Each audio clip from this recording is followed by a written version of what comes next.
All right, I think now is a pretty good time to get started. First of all, good morning, good afternoon, good evening, wherever you are. I'm so excited that you're able to join us for this very first fireside chat that Sensor Tower is putting on. We have amazing guests here from Phiture, and I'm really excited to chat with you all about ASO best practices and really dig deep into the fine tuning of organic user acquisition. So let's get started here. My name is Lauren Hawkinson, and I am the content marketing manager here at Sensor Tower. And I am joined today by my great, fantastic, intelligent colleague, Randy Nelson. Hi, Randy. How are you doing today? Hi, Lauren. I'm doing great. Thanks for the intro. And it's great to be here. And I am the head of mobile insights at Sensor Tower. So leading the team here that delves into the app ecosystem and is responsible for our blog content and basically sharing our data with the outside world. Yes, you may have seen his name in a couple of fancy publications. I think recently we got featured in Oprah's magazine, which is, I think, a very brand new one for us, and I'm very excited about that still. Right. It's been a lifelong goal for all of us. Lifelong goal for all of us. Yeah, and bringing data everywhere. Yes. And we're joined also by Maggie and Parv from Phiture. How are you both doing today? You're on the other side of the world. I want to make that clear, that you two are on the other side of the world. Exactly. Thanks for having us today here. I'm very excited to be here today, and really awesome, Jack, working with you all here.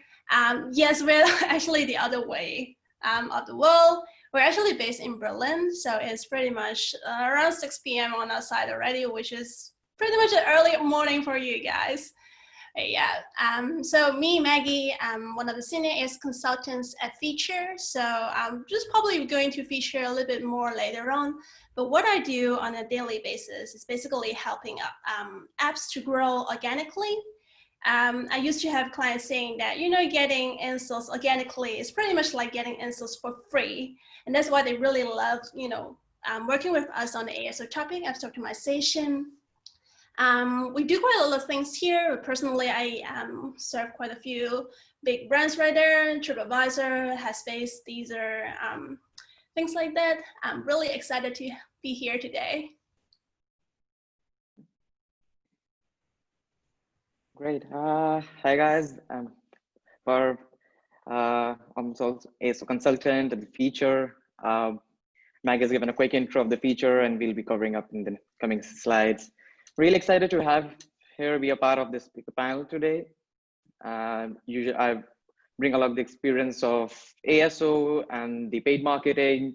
So we have expertise in the ASO topics, keyword optimization, conversion rate optimization, and creates a bridge and the synergy between the two topics and the different channels. So really excited to be a part of it and happy to be the collaboration with the Sensor Tower. Awesome. So before we get any further, I know that we alluded to it a little bit.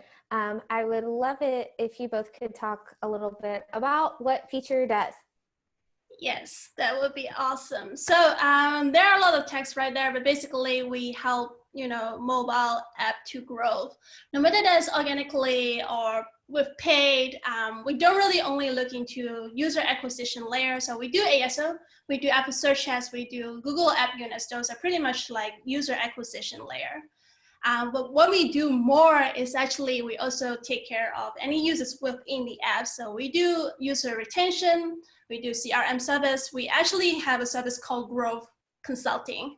So really looking into all sorts of opportunities for different apps where they can grow. It's basically looking into the growth loop that they can have and really to optimize that. Phiture here, I think probably a lot of people knew our company because we are very good at doing, data-driven decision. We have all these big frameworks out there. If you guys want to learn more about not only ASO, but also how we generally look into mobile growth, you can probably look into mobilegrowth.com. mobile growth stack.com and ASOstack.com. We do have ASO Stack community with quite a lot of ASO practitioners in there. So we can talk about questions, difficulties you guys are encountering. Because what we see at Phiture, not only we help like clients to grow, well, big brands, small brands, we work with all sorts of people, but for us, it's more important to share what we think is right. And we really want to build a systematic and data-driven approach for everyone to do SEO optimization in a very nice way. Yeah, that's super neat. And that's why we're working with Sensor Tower. You guys are also very data-driven focused, right? Yes. Speaking of, Randy, would you be able to tell everybody a little bit about Sensor Tower? Yeah, definitely. We are Sensor Tower. We have been in this space since 2013, so it's our 7th year now, based in San Francisco, California.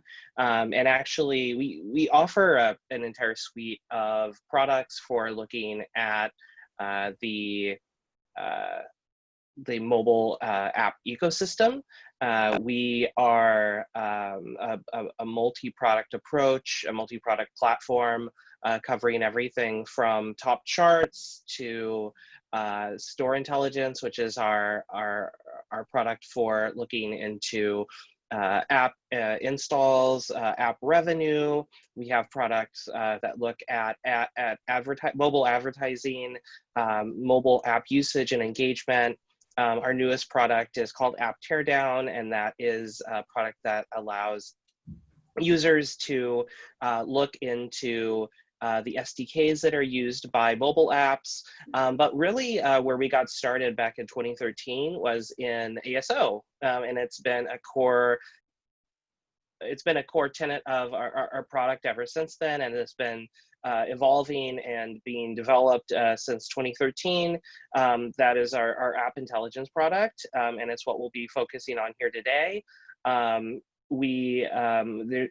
some other stats that we put together to present basically on our coverage and basically how accurate our data is. But I think that the really important aspect here to focus on is the fact that we've had this app intelligence product, like I said, for the past 7 years. It's been in continuous development, and it is widely considered to be the leading product in its space at this point in time.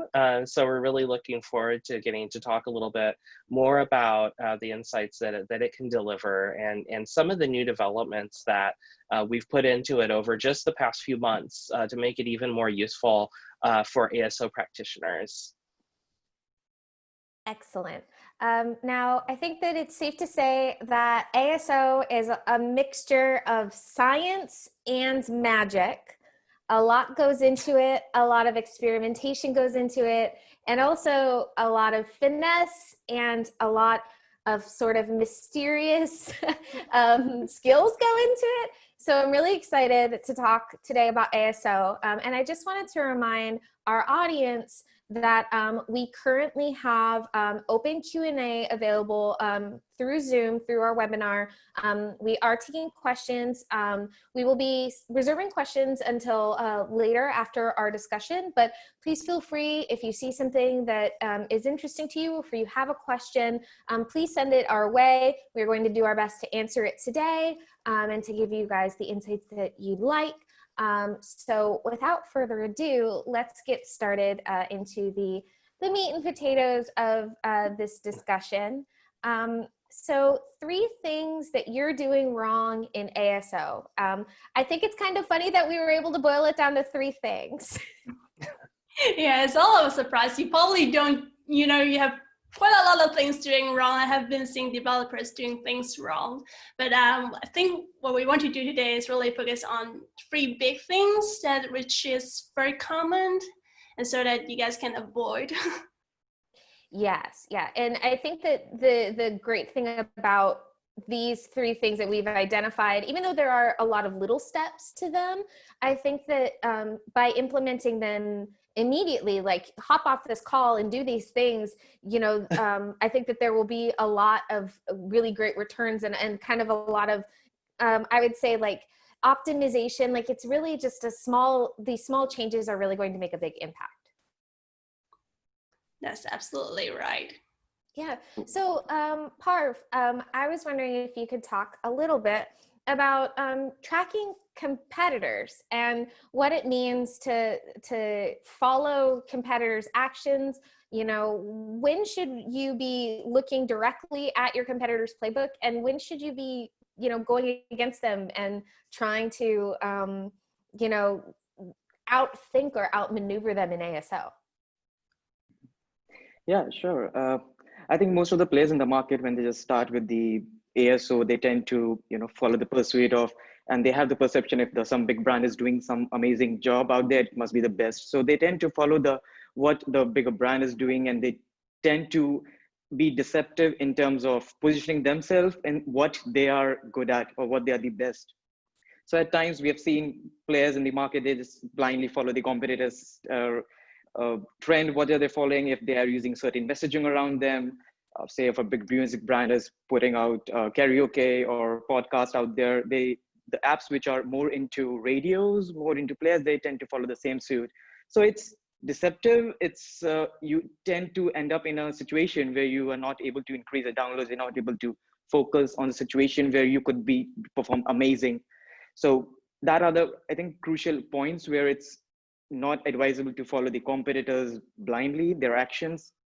To talk about messaging, it's very important to leverage your USPs, your unique selling points, put that out there in the keywords you target, in the screenshots. And there are a couple of other ways you play around with your niches where your expertise are, rather than just following it completely blindly into it. I wouldn't get too much into the technicalities of ASO, the convergent optimization and all, but we do believe we have articles out there from the feature stack which focus on the different areas where you can improvise, improve the conversion rates and keyword technicalities out there. So it's better to, in short, if I put in a nutshell, it's better to have your own USPs, identify what you stand for, rather than following blindly the suit of what the bigger brands or the competitors doing. Maggie, what do you think about it? So yes, that's pretty much the first thing you don't want to do, is just to follow whatever your competitor is doing, no matter what kind of keywords they put in the title, like what kind of messaging they put in the screenshots and things like that. So blindly follow what they're putting in a store listing is a no-no to me. That comes to quite a lot of issues, basically, because if you're following what they're doing, you're basically, ignoring how to build your own brand. And in the long run, if building a bigger app, this is not a good sign, because you wouldn't be able to just switch from what you're following then to something unique. So this is what you don't want to do. From a bigger perspective, when you look into competitors' action, not only what they're doing in the store listing, but also what they're doing outside. Because we have seen competitors saying that, well, I love that kind of screenshots, let's just test it.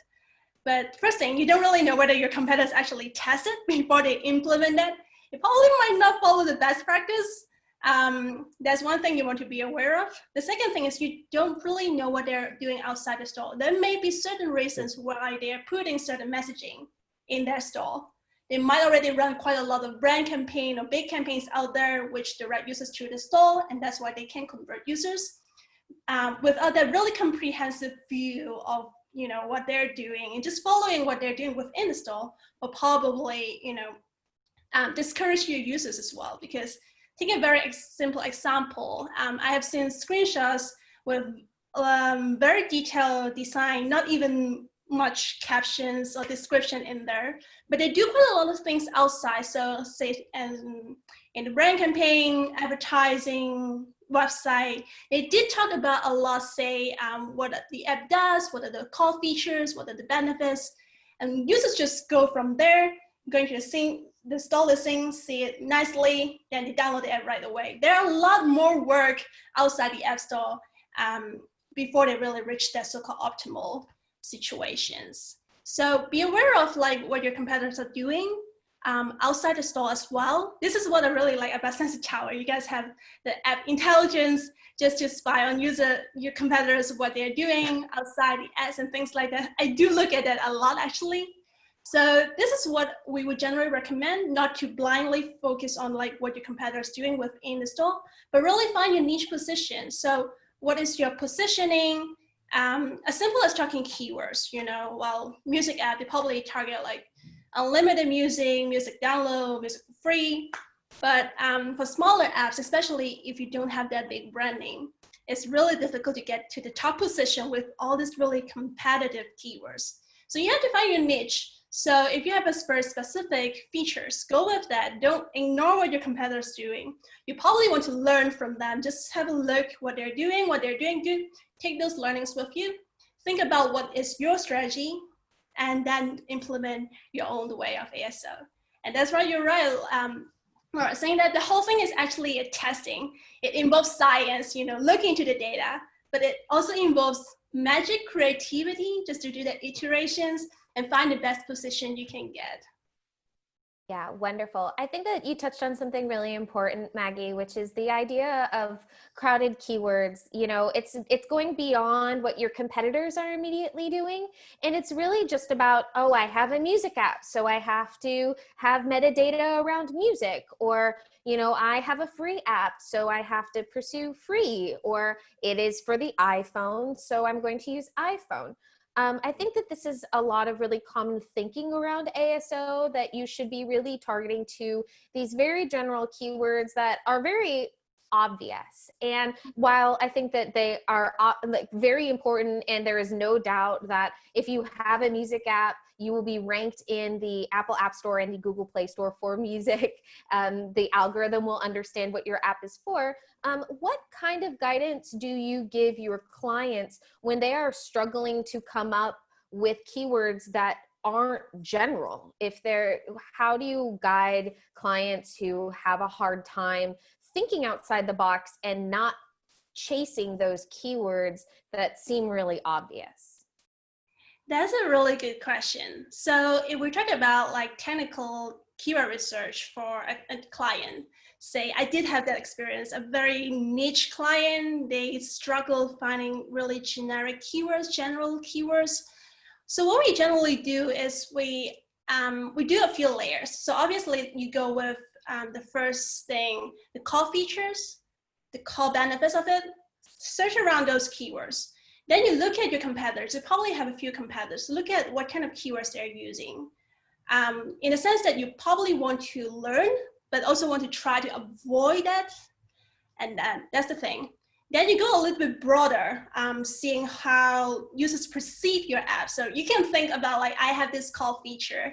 That is actually a video shooting app. It was talking about like fine tuning the shooting angle, things like that. It was like, you know, not all of your users will really search in that way. So we have to go a little bit broader and understand how users perceive your app. So if they're just searching with pretty much general keywords, say video editing, even though it's a video shooting app, they also see the app as a video editing app somehow. We actually pick that up from the user review sections, how users actually describe the app, what kind of core features they like about the app. So this will be one step further, and just look a little bit outside from it, stepping back a little bit, how users perceive it. And that's only the way how you understand which will be the next position to show up. Then obviously you want to look into trending keywords or users coming up with. You probably want to step outside the store, look into the whole internet, just to see how users search your app instead of going from, you know, the in-out approach, what we think, but think about what they think about us. That is a lot. That is a lot of mental calculus. Figuring out what are they thinking about us? How do I know what they know, what they're going to search for me? But that kind of thinking is really important. And, you know, it's also hard to do on a global scale to identify where your audience is and understand how they might think. Randy, I didn't forget about you. I would love to talk to you a little bit about how Sensor Tower can be used to find emerging markets for apps. Mm-hmm. Right. Yeah. How is it that companies who are based in, the US, how would they know whether or not they're picking up traction in, say, an emerging market like Brazil or maybe India, which have a really highly mobily engaged population, but don't necessarily have, say, the social media power to tell you how much they love your app? Right, right. I mean, that's an area where, you really need to start thinking about bringing in some additional data, and you really need to start thinking about how you're going to get sort of a holistic picture. I think one of the things that Maggie touched on in this whole process is that you have to be able to bring in signals from outside of kind of the little bubble that you probably are operating in when you first start out with this process. Getting into something like identifying where the particular segment of apps that you're operating in are performing especially well compared to the major markets like the US, Europe, etc. That's a bit more advanced, but it's definitely something where once you feel like you have a really sound ASO strategy that you really should start looking at.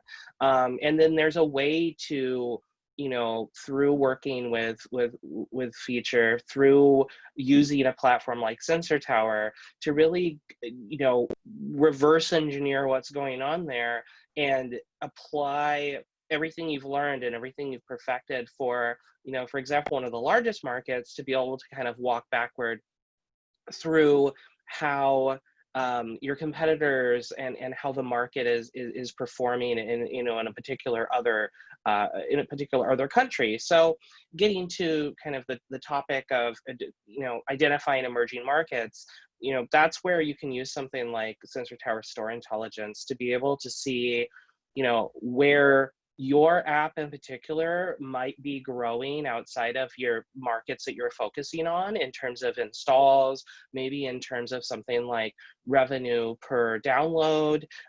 You might be able to dive into the data that something like Store Intelligence provides, for example, to see, okay, well, here's where users are spending more on average per download than in other markets. If you have an app that features in-app purchases or in-app subscriptions, you might be able to look at the dashboard in Store Intelligence and see, for example, that users in a smaller market that you may not be directly targeting are spending more per download there. Or you might be able to see that that these tactics that you're using in terms of ASO are actually paying off a lot more in a specific market over another.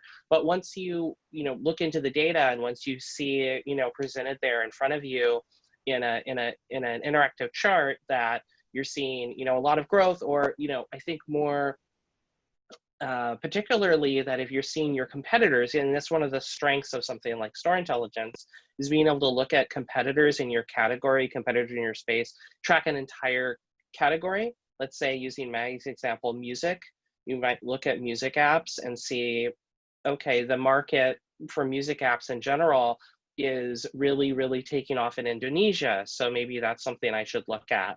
But you could at the same time pull in your competitors, pull in a cohort of your direct competitors or the largest players in that particular category and see, across the board, across the world, where they're performing really well. And that's a good way to identify where you are, you identify opportunities in terms of emerging markets, like you said. But then I think, it might be going a little, far afield from that particular topic, but it does tie back into looking at emerging markets is ultimately, and I don't know if we want to get into this right now, but ultimately localization, internationalization of your app and of your ASO strategies. So, I think that's another area we could potentially explore. Yeah, absolutely. I think that that's something that's really interesting. Understanding when and how to take advantage of localization, when and how to engage in that. And then also, Sensor Tower actually does have a localization tool to help with ASO as well. So You know, something that is interesting for our platform is that not only do we give alternate keywords that, you know, may possibly, I believe it is using semantic technology, that it is able to actually produce alternate keywords that you may not have already thought of, but also in other languages, which may be important. You know, if your app is doing well in Brazil, again, for example, then localizing for Portuguese and having Portuguese keywords may ultimately help you know, gain those organic users and help boost what may already be existing Brazilian reviews, Brazilian downloads. It is essentially adding to that metadata and boosting your ASO ranking in that specific country, because ASO is not universal. It is not global. It is country specific. It's localization specific. So even though it may be difficult to reach #1 in, again, music in English, it might be much easier to rank well for music related keywords in Portuguese. So that is something to always keep in mind. In addition to leveraging localization, which I think is a little bit of a 201 type move, something that I think that a lot of people maybe haven't even considered or thought of. Another element is actually leveraging paid against competitors. And what we mean by that is Apple search ads. I think that there's kind of like this idea, and correct me if I'm wrong, but there seems to be a little bit of a misconception around the idea of ASO, that it is 100% an organic play and that it is only around organic. But really leveraging paid at the right time can be super beneficial. Maggie, yeah, I was wondering, what do you recommend in terms of Apple search ads, and when is the right time for a company to start considering paid, specifically leveraging paid against competitors? This is actually a very interesting question. So this is pretty technical, but Apple search ads do help quite a few ways. So if we're talking about, like, you know, defending against competitors, it is very useful in terms of brand keywords. So if you look into Apple, the App Store, the first result usually is Apple search ads instead of your own brand. Even if we're searching for your own brand, your competitors might just beat on your own brand to get the really nice top spot, as you can see in your background image. That's the thing. So usually when we recommend to our clients, we'll say, please start running Apple search ads, not for the sake of, like, you know, making money and spending money, but it's really important to, you know, just avoid competitors appearing above you. Because yes, your users might be searching for your brand, but they might be distracted to your competitors as well. So by just running Apple search ads, you make sure that your own brand stays on top for all the brand traffic. And that really secures quite a lot of traffic, especially for big brands. For big brands, we're roughly talking 90% of the traffic could be coming from the brand. And that's really huge.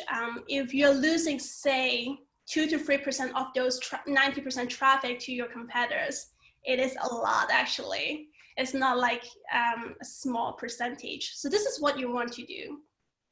And we also use Apple search ads data. They're probably a little bit too technical, but it is a very good way to understand what kind of keywords really works for you, because Apple doesn't really provide that data. They don't provide the conversion rate per keyword. You don't know how many users actually coming from a particular keyword. You probably know that from the search popularity score, but it's not 100% reflecting the truth as well. So you can get more data, knowing like how many users coming from that keyword, how well they're converting, and ties it back to, are you guys to just put it back to the organic traffic. So identifying good keywords that perform well and that don't really lose space in the limited metadata characters. So that's also the second way how you can fight against competitors. Make sure that you only target the nice generic keywords, which is converting well. The first thing you want to do is to, well, this is really fine-tuned optimization, as you mentioned earlier, is that we want to target all the users coming from very low volume search terms. So there is like users searching with a very long tail keyword, thinking about that the App Store algorithm will, return whatsoever that's best according to their search term. But as most of you might know, the Apple's algorithm is relatively simple, meaning that if you put a keyword in metadata, you will get indexed for it. And with like 160 characters limit, you probably cannot target all the users out there. But by running Apple search ads, you will be able to win back all this traffic back. Just to, you can set up tons of keywords in Apple search ads. There's totally no limit at all. You can even run broad match keywords to grab keywords that you don't even think about. So this is also the way of like fine-tuning optimization, getting all the traffic that you will be able to get.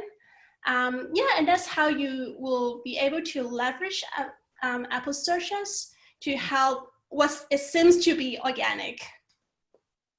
Yeah, that's awesome. I'm super fascinated by the idea of leveraging paid in organic search situations, because I really think that it's an untapped strategy in a lot of ways, both in terms of defensive and brand building, but also in terms of being able to target customers that may be searching for more esoteric or alternate keywords, being able to ensure that you're, number one in sort of these mid to high performing keywords that may be just a little bit off the beaten path is something that I think is super interesting, and honestly probably could have an entire webinar about that as well. But in the interest of keeping things moving, let's go on to the second point that we have today, which is measuring impact incorrectly. I think that this is something that is really interesting because ASO has such a large number of signals. There is so many different kinds of pieces of data to look at, to understand, and they're really, although I think that there is obviously so much literature around ASO, and obviously you two have built careers off of ASO, there really is still so much we don't know about it. Parv, I was wondering if you could sort of walk through the different metrics that go into understanding the effectiveness of ASO, and sort of, what to be looking for, when you're first starting out on your ASO campaign. Yeah, sure. That's an interesting, people generally, when they start with the ASO services, when they start with the paid marketing, they tend to confuse the matrix, or they judge the overall performance in a different manner, or they attribute to what if has been attributed to ASO or to ASA. They tend to usually mix up things, because when we talk about the App Store Connect, the console where you track the app units from ASO, from the Apple Search Ad, it comes as a combined space. And when you see the start with the Apple Search Ad campaigns and you see a huge graph going upward, you get happy, oh yes, it's working in my favor, and maybe it's ASO, but it tends to, you have to keep the matrix separate. You have to understand which matrix has caused the spike. Is it because of your performance marketing? Is it because of your third-party network campaigns you're running? Maybe it's the app referral, it's a Facebook campaign. So it's very important to understand what kind of matrix is affecting which part of your total data. Take for example, if you maybe run Facebook campaigns, you run third-party aggressively, you would see an increase in the browse or the top charts numbers. And you would be really happy to see that your app's getting featured, but actually the thing is your paid marketing is driving your traffic to the matrix, and you would end up eventually taking a guess or a long shot, which isn't really true. So it's really important when you study the console, you export the data to segregate the campaigns, to study, and when the performance team and the brand team comes into picture, you have to really be in sync with everyone who sits in a digital space to understand how the performance marketing is going in and out with the brand team, how it is being drawn a synergy between the organic and the paid, and how each and every field is being related. So matrix per source is really crucial. When you talk about ASO, typically you should exclude the data from Apple search ads, the impressions, the app units, in order to get the just organic part of it, if you really want to measure the organic part. And Apple search ads data is always available in the console. So there are two different fields. And when you talk about organic, you have to make sure you separate the search ads data from the main console page and look at just the organic chunk. So I think it's really crucial when you talk about observing the real change and attributing to the right matrix out there. Maybe just a follow up on the core metrics that we're looking at generally. So I know a lot of developers out there, they generally look at conversion rate, and then they look at installs. That are the two metrics that they generally look into. Then they talk about we have to increase the conversion rate and things like that. We actually look at slightly different. Obviously, installs is due, or the downloads is due, the rule of thumb KPIs that we're looking at, because eventually you want to bring more installs to, well, ASO, right? But then you have to understand that there are two dimensions affecting the same metric, which is conversion rate and also impressions or stall listing if you're talking about Google Play. Basically, one is visibility, how many users actually see in your app. The second one is how well you're converting all these users. So, and that comes into a bunch of metrics in there.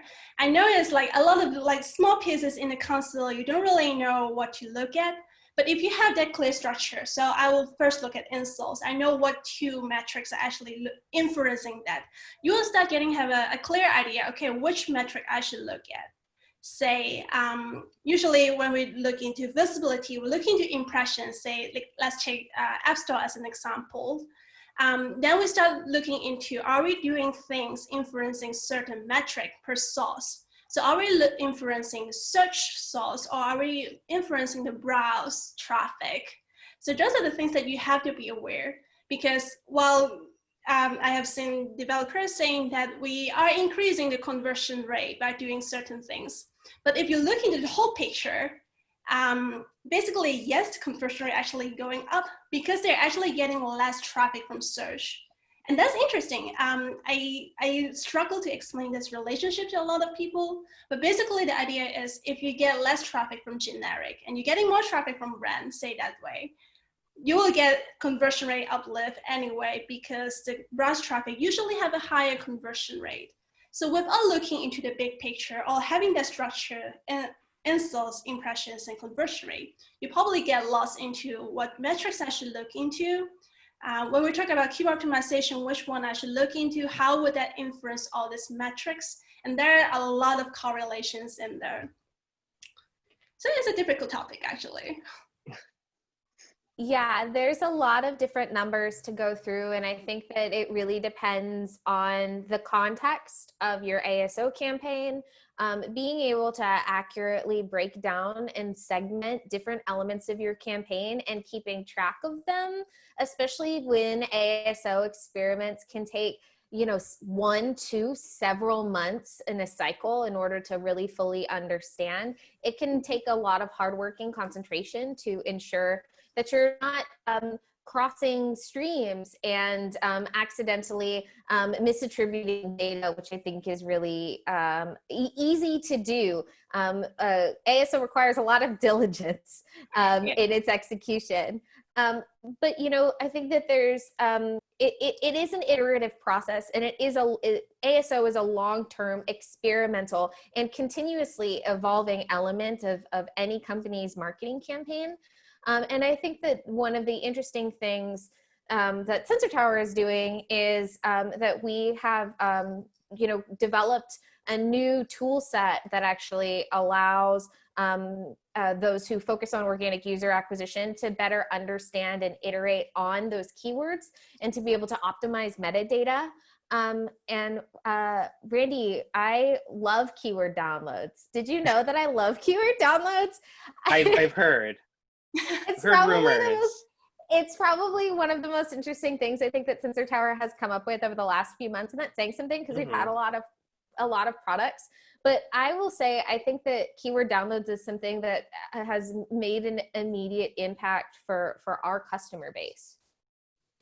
Yeah, that I would say that that's accurate. I would say that, obviously we spent many years developing our ASO products, developing our app intelligence platform to help users, get a better understanding of where their competitors were at and what their competitors were doing, to close the gap between themselves and their competitors in terms of their strategies.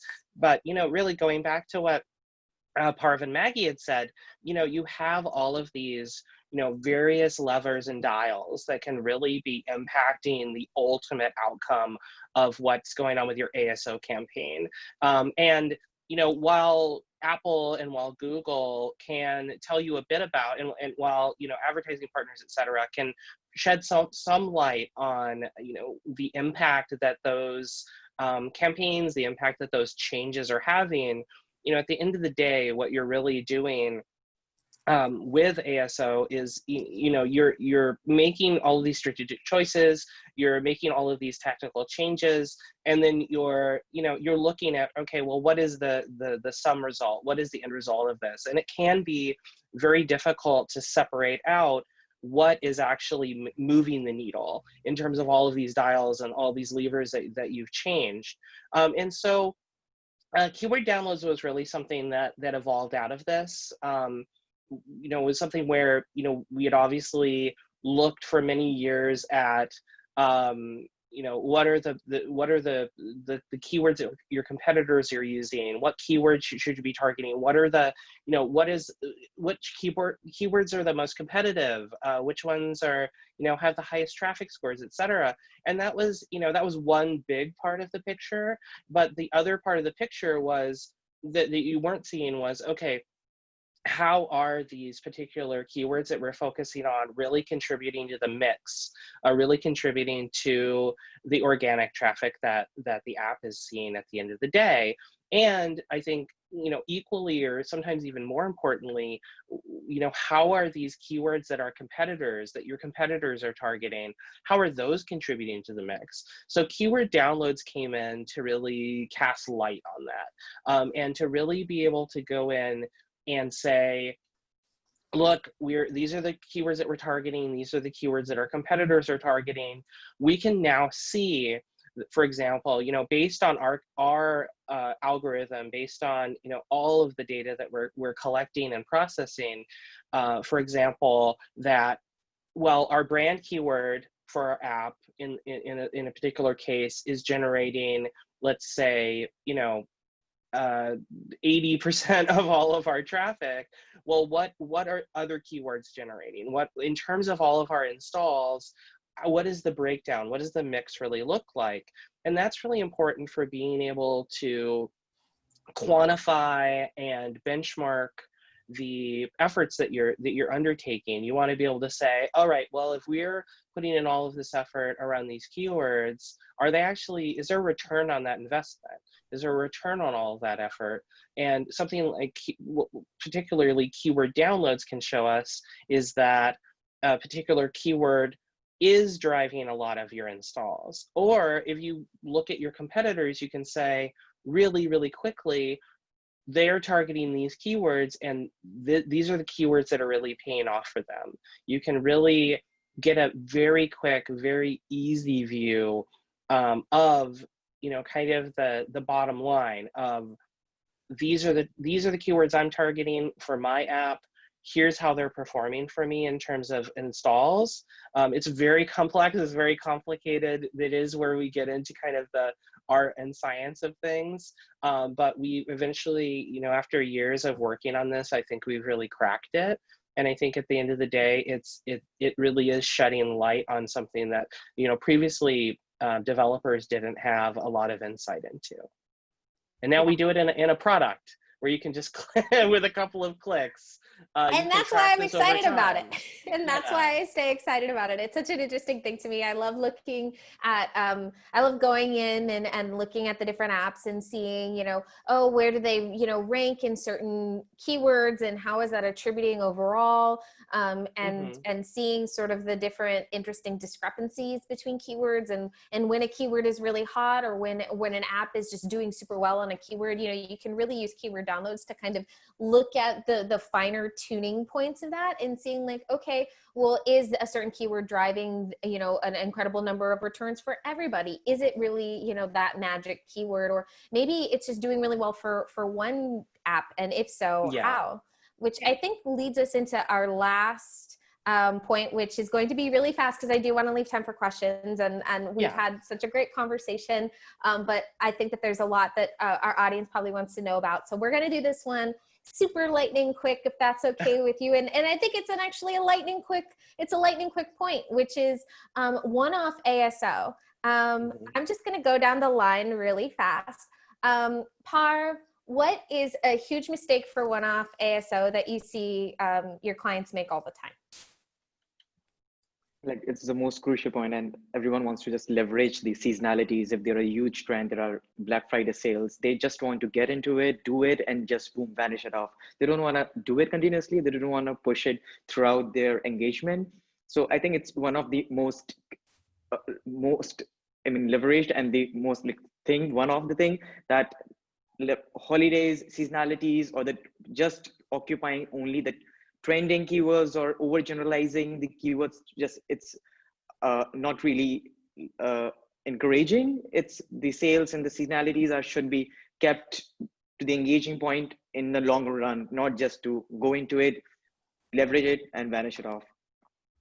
And Maggie, when it comes to having clients who are very adamant about going after these seasonal keywords, what is it that you can say to dissuade them from doing it? Or, is it kind of just a hard lesson that is learned over time?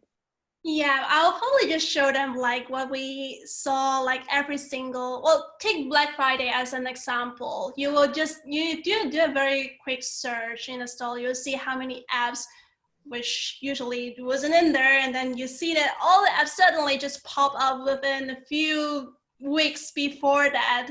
And then actually all these apps are gaining the opportunities right there. If you being a bit technical, looking into how many people searching for that particular keyword, you basically miss all this traffic if you don't do it. So this is the lesson we learned, not only for Black Friday, but Christmas, New Year, all the seasonalities. Ramadan is also one big keywords that we usually advise our clients to target. But basically, if you put all this evidence out there and just estimate how many downloads you might be able to get all of it, they will probably say, yeah, why don't we just try it? Because it's just one app update, right? Yeah, I think that it's funny because it's a little bit of a gamble. It can either really pay off, or you can really be stuck in a crush of people really quickly adding Black Friday or Ramadan or Christmas or New Year's to their app metadata. And unless you're a very specific, like an e-commerce app on Christmas or a fitness app on New Year's, it's going to be a really steep climb. And I think that this is something that we're seeing uniquely in the time of COVID-19. Randy, I know that our mobile insights team has been doing a lot of tracking around keywords for COVID-19 in particular. And we're seeing like a pretty, I would say it's a pretty interesting trend regarding user behavior during COVID-19 and how COVID-19 may really not be a seasonal keyword that would be of benefit. Right. Like you said, our team has looked into this extensively, and it goes back to, some of what Parv and Maggie were saying about the concept that, if you see something as trendy, it's not really always a case where you can just kind of throw those keywords into your keyword string or into your app title and really hope to be successful there. I mean, COVID-19 in terms of App Store optimization is a really unique instance in some ways. There's a lot of there's a lot going against it in some ways, and a couple of those are, obviously the platform holders, Apple and Google, they're keeping a much closer eye than usual, I would say, on the use of keywords that involve COVID-19 with apps. You can't just say COVID-19 in your app title. Things like that. They're keeping a very close eye on those types of things because they don't want consumers to be misled, right? They don't want someone thinking that an app is a COVID-19 contact tracing app when it's really not, things like that. So you have that working against you. I think that's probably not going to affect most developers. They're probably not looking to include COVID-19 in their app titles, hopefully. But I think when we get down to it and we start looking at, well, what are some types of apps that might be really driven by search interest around COVID-19, you can think of things like Zoom, you can think of things like Instacart, you can think about grocery delivery, think about video conferencing, et cetera. And what we've really surfaced in our data to date is that, on the big picture, we're finding that what consumers are really searching for in those cases are the actual brands themselves. So they're not necessarily, the large volume of searches aren't going to something like video conferencing, or they're not going to something like grocery delivery. They're actually going to Instacart. They're actually going to Zoom. And so consumers, at least based on our data at this time, are really out there looking for specific apps. So they're looking for Zoom, they're looking for Instacart, they're looking for Google Classroom. They're not just looking for a random remote learning app. They're not just looking for a random grocery delivery app. They have a very strong intent is what we're seeing right now. And that's obviously, as the whole panel can tell you, that's hard to go up against when you have these really strong brands in place. If you're a video conferencing app, just looking for that to help you stand out is probably not going to be the best course of action. Yeah, I think that it's a really interesting time, and it is very counterintuitive to what we've seen in ASO in general. But unique times involve unique behaviors, and so it'll be interesting to see how the effects of this period of COVID-19 do change the way that people search on mobile. I guess we'll find out soon. I really apologize. We had so much. I had so much fun in this conversation. We had so much fun that we didn't have a whole lot of time leave a whole lot of time for questions. And I really apologize. I do understand that we're at 55 and we might have to drop off relatively soon, but I did want to bring a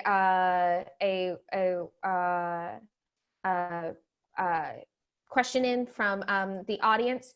And that would be, I think that this is really quick.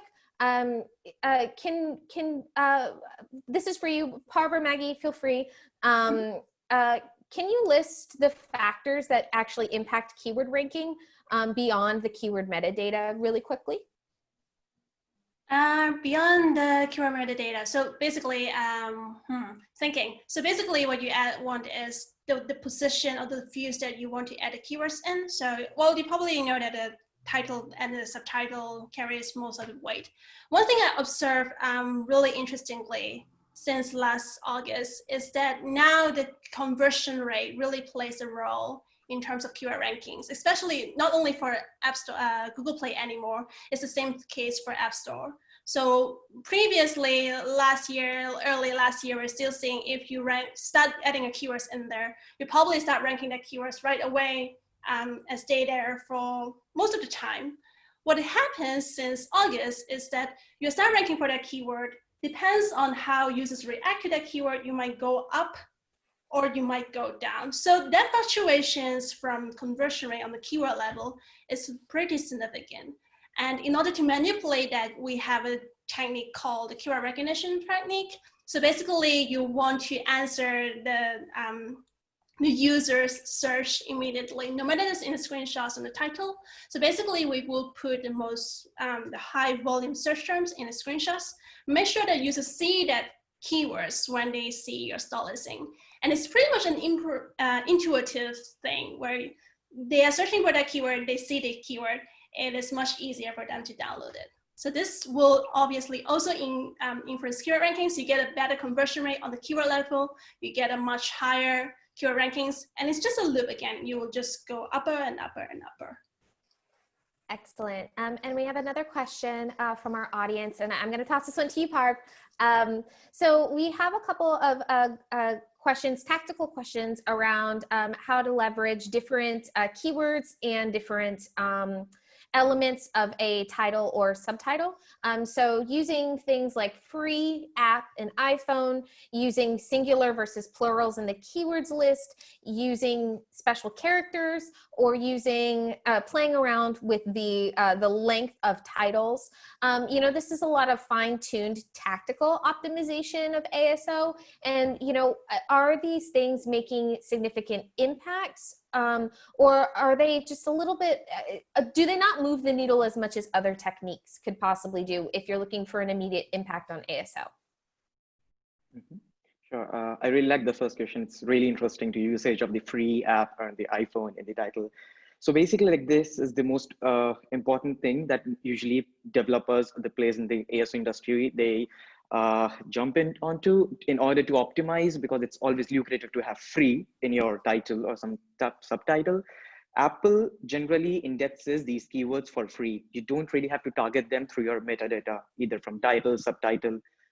Also, if you tend to put it in the title or subtitle, you will get a straight rejection from the Apple on your build. So either you tend to find a loophole, maybe do it to localize in some different language, or put it in Portuguese, Hindi, or some other different language, even though Apple will recognize it and you will get a complete rejection. So we don't recommend putting such keywords in the metadata. It's a waste of characters, first of all. Secondly, a complete rejection. So that's say on those keywords. However, you'll be indexed automatically for those keywords in the for your applications. Using jump in. So that didn't apply to the keyword app and iPhone, but it applies to the keyword free or even purchase. Yeah. Anything related to price will probably get you rejected, especially if the brand is big enough for Apple to have a straight review guideline for it. Yep. Yeah. True. And yeah, the same goes for the pros and cons of the short and the long title. I think Apple gives you a 30 characters of space for the title, 30 for subtitle, 100 for keyword set. So it's always better to utilize the complete set. Why you should waste some of the fields, why you should keep it short, get indexed for more relevant high volume search terms rather than wasting it. So it's always advisable to utilize it, but not stuff it with keywords or put it very keyword stuff, and you will again attract rejection on it, or put some keywords that are not relevant to your app. You would just burn impressions, you would not have good conversion rate, eventually it'll drop, and that will be just a waste of your fields. So that's the thing for the short, and the pros and cons for the long and short subtitle. Thank you so much. And I can't believe that an entire hour has already flown by. I feel like we covered so many different things, so many different elements of ASO. I think that, we struck, I think, the right mix between really beginner, easy level, accessible stuff. And we actually did get to dip into some more technical things that hopefully people who are more experienced with ASO found some guidance in.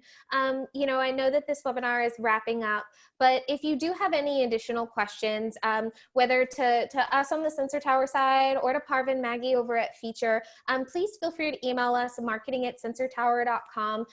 We're really excited to connect with you and talk to you more about ASO. Maggie and Parv are experts in the field, and so I'm sure that they will have plenty of insights to deliver. So please do not hesitate to reach out to us. Thank you so much for attending. This is a first experimental fireside chat type of webinar. And Parv and Maggie, it's really been awesome talking with you. And Randy, you too. Thanks so much, Lauren.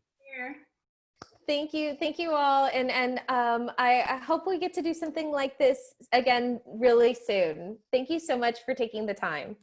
Sure. Thank you for having us, Lauren. And thanks everyone for attending. Yes, thank you so much. Thank you everyone for attending.